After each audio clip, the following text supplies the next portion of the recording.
Well, I'm here with Charkey Ramon, who was #1 contender for the WBA Light middleweight title back in 1974. How are you, Charkey? Yeah, good, thanks, Ray. Really going well. Good on you, Chark. You look well, mate. Yeah, just back from a boxing function in Mill. We went down to the veteran boxers down there. Great work, mate. It's good to see you still staying involved in boxing, Chark. Yeah. Chark, just want to go through your record. You had 35 fights, 33 wins, 1 loss, 1 draw, 21 KOs. So, mate, you won the Commonwealth title in '73 by beating Katwai. That's right, yeah. Katwai, that was a very tough fight, mate. Yeah, it was a tough fight. An Irishman, right?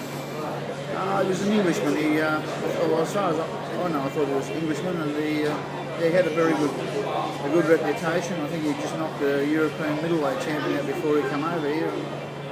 Now, he had you down there at one stage, didn't he? Yeah, he had me down in about, I think it was about 5 or 6 rounds, 7 rounds or something. Right. He had me on the ground, but That was a nationally televised fight. yeah, In Melbourne. yeah. And that's who you won your Commonwealth title on. I got up and eventually beat him. Yeah.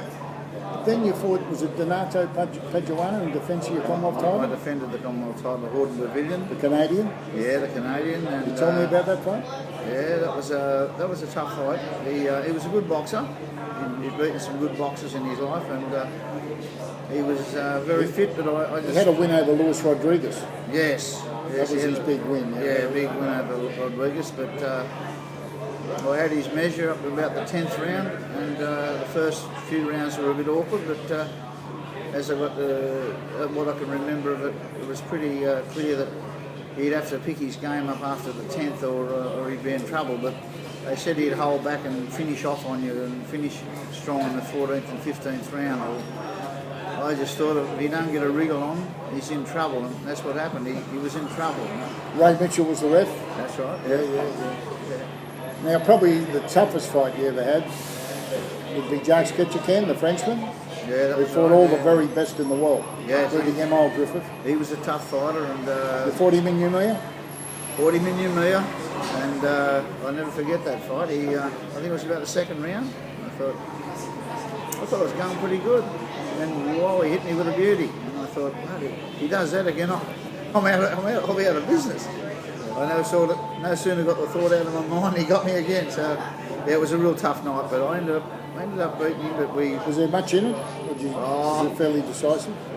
I thought I'd won, fairly decisive, but if you looked at us after the fight, I had black eyes and busted up cheekbones, and he had cuts everywhere. So yeah, I think it was pretty close.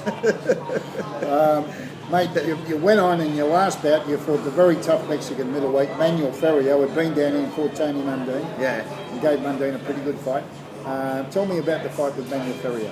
Oh, Manuel Ferrio, that was a fight that I was supposed to have in Umea when I went over to fight him. Well, Griffith never turned up, and Manuel Ferrio turned up in his place, and he was a lot heavier. He was like a big middleweight, and I thought, well, you know, they offered us a silly amount of money to fight, and I said, look, if we get 7,000, we'll do it and go home. And anyway, the promoters didn't have any money, and the fight got called off. And then when I got back to Sydney, they said that I pulled out. I was scared of him, and Reg Layton rang up and at the gym, Bernie Hall's gym, and asked me would I be interested in fighting him up in Brisbane. And I said, well, what's the story? Reggie said, I'll give you 20 grand. I said, book the tickets quickly. I need the money.